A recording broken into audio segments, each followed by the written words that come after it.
रहीम वालेकुम। आज हम chapter 4 first year lecture number 11 लेने जा रहे हैं, जो कि है कुछ मल्टीपल चॉइस क्वेश्चंस के हवाले से, और इसके अलावा कुछ शॉर्ट क्वेश्चन हैं जो एनुअल पेपर से हैं, और ये रिलेटेड हैं लेक्चर नंबर 9 और 10 से, जो हाइड्रोजन बॉन्डिंग के टॉपिक्स थे, सॉल्युबिलिटी वगैरह और DNA, प्रोटीन। तो पहले MCQs को देख लेते हैं। Which of given compound has hydrogen bonding. बहुत ही सिंपल है, इसमें हाइड्रोजन है ही नहीं, इसमें भी हाइड्रोजन नहीं है, बाकी बच गया ये और ये। तो नाइट्रोजन हाइड्रोजन बॉन्डिंग कर सकता है क्योंकि ये हाईली इलेक्ट्रोनेगेटिव एटम है, कार्बन लीस्ट इलेक्ट्रोनेगेटिव है, ये नहीं कर सकता। तो अमोनिया। आइस वाला टॉपिक हमने पढ़ा था, वहाँ लिखा हुआ था कि आइस जो होती है 9% ज़्यादा सरफेस घेरती है। यही वजह है कि बर्फ़ जो होती है वो पानी के ऊपर तैरती है, इसकी डेंसिटी कम हो जाती है। तो दोबारा सेम है, उस वर्डिंग चेंज है कि जब पानी फ्रीज होता है तो उसका वॉल्यूम बढ़ जाता है। कितना बढ़ जाता है? 9%। स्ट्रॉन्गेस्ट एसिड जो है हैलोजन एसिड में से वो कौन सा है? वीकेस्ट तो ये है HF। स्ट्रॉन्गेस्ट वो होगा जिसका बॉन्ड सबसे वीक होगा।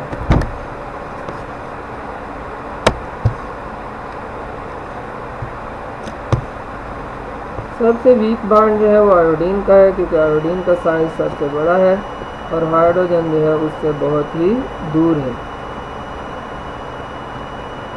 तो बॉन्ड वीक हो जाता है। और सबसे ज़्यादा आसानी से जो है हाइड्रोजन डोनेट होने के काबिल हो जाता है HI। उससे कम जो है HBr है, और उससे कम HCl है, और सबसे कम HF है। हाइड्रोजन बॉन्डिंग सबसे ज़्यादा मैक्सिमम किस में है? हाइड्रोजन बॉन्डिंग डिपेंड करती है इलेक्ट्रोनेगेटिविटी पे, क्योंकि फ्लोरीन की इलेक्ट्रोनेगेटिविटी पूरे पीरियोडिक टेबल में सबसे ज़्यादा है 4.0। तो ऑप्शंस क्या है? HF जो है यही ट्रू ऑप्शन है। हाइड्रोजन बॉन्डिंग मैक्सिमम है। अब यहाँ पे पहले देखना ये है कौन से मॉलिक्यूल हैं जो हाइड्रोजन बॉन्डिंग सिरे से नहीं करती। बेंजीन नॉन पोलर है, नहीं कर सकता। ईथर भी हाइड्रोजन बॉन्डिंग नहीं करता, डाइपोल डाइपोल इंटरेक्शन है। अब एथनॉल हाइड्रोजन बॉन्डिंग कर सकती है, C2H5OH, और वाटर में भी हाइड्रोजन बॉन्डिंग होती है। तो अब इन दोनों का में से वाटर को क्यों सिलेक्ट किया गया मैक्सिमम हाइड्रोजन बॉन्डिंग के लिए? क्योंकि वाटर 2 हाइड्रोजन बॉन्ड बनाता है पर मॉलिक्यूल, और एथनॉल में 1 हाइड्रोजन होता है OH का, लिहाजा वो 1 हाइड्रोजन बॉन्ड बनाता है। तो वाटर में हाइड्रोजन बॉन्डिंग ज़्यादा है एथनॉल से।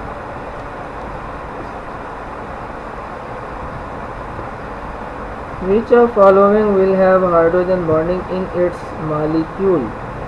इसमें ढूंढना है कि किस में हाइड्रोजन बॉन्डिंग मौजूद है। तो सिंपल है कि इसमें हाइड्रोजन नहीं है, इसमें भी हाइड्रोजन नहीं है, इसमें भी हाइड्रोजन नहीं है। C2H5OH, यहाँ ऑक्सीजन भी है, हाइड्रोजन भी है, यानी हाईली इलेक्ट्रोनेगेटिव एटम के साथ H जुड़ा हुआ है, इसलिए यहाँ हाइड्रोजन बॉन्डिंग होती है। एथनॉल का फार्मूला है। वाटर की मैक्सिमम डेंसिटी किस टेम्परेचर पे होती है? ये भी टॉपिक में हमने पढ़ा था कि जब टेम्परेचर कम होता है तो हत्ता कि जब हम 4 डिग्री पे पहुँचते हैं तो वहाँ पर वाटर की डेंसिटी क्या हो जाती है? मैक्सिमम हो जाती है।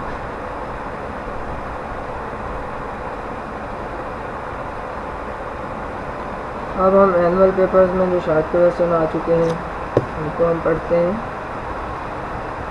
एथनॉल जो है वो मिक्स हो जाता है ऑल प्रोपोर्शन में पानी के अंदर, यानी दोनों एक दूसरे में हल हो जाते हैं। वजह बताएं।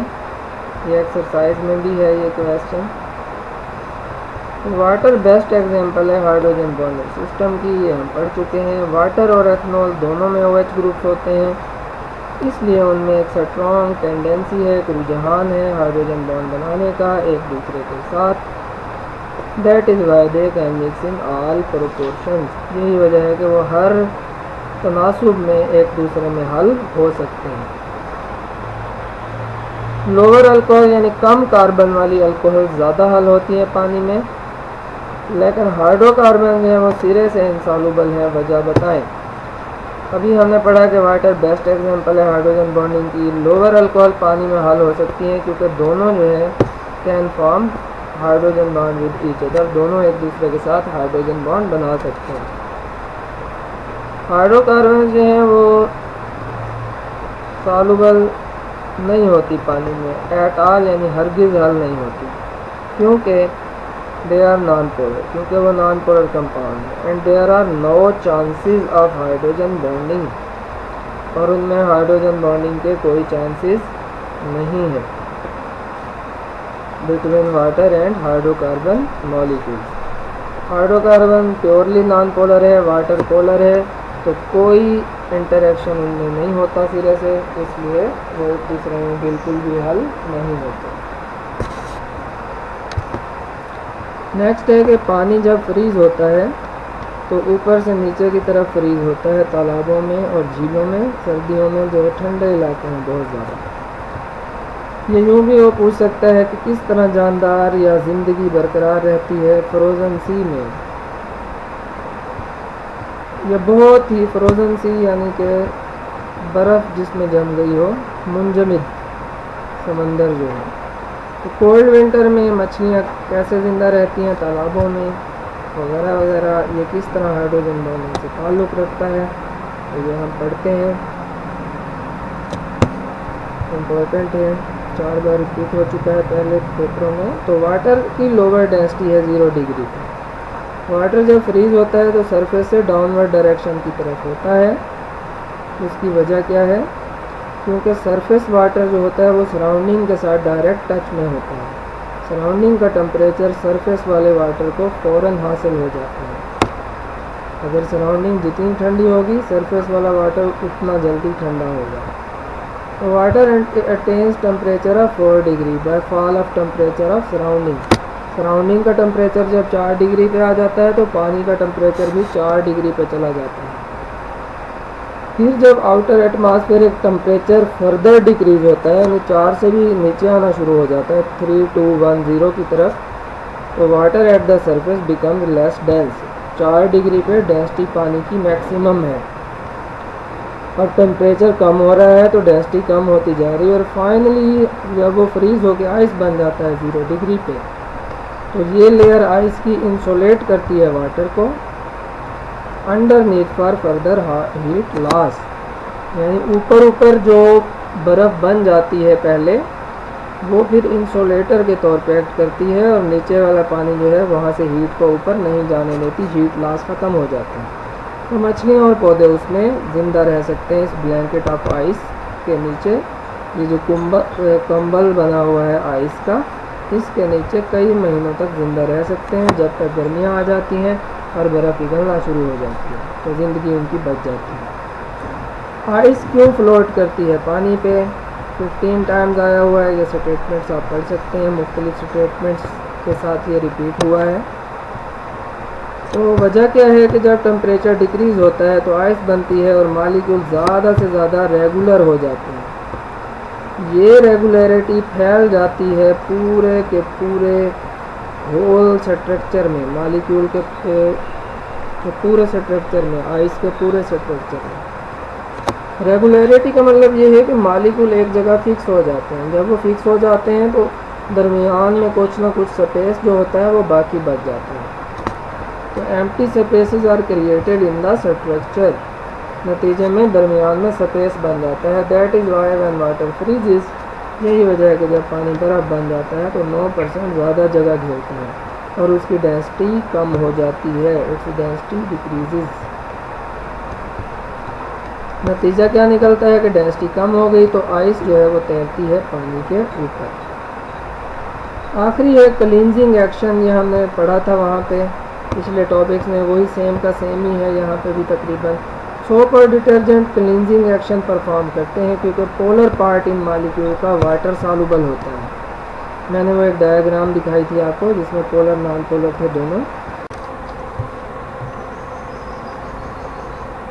पोलर पार्ट जो होता है वो पानी में हल हो जाता है, soluble due to hydrogen bonding, और नॉन पोलर पार्ट पानी से बाहर रहता है क्योंकि they are alkyl or benzyl portions and are insoluble in water. Alkyl group होता है सोप के अंदर जो कि नॉन पोलर पार्ट है सोप का, और बेंजाइल यानी बेंजीन होते हैं डिटर्जेंट के अंदर, और ये भी नॉन पोलर होते हैं, पानी में हल नहीं होते। तो नॉन पोलर एंड जो है उसका क्या फ़ायदा है?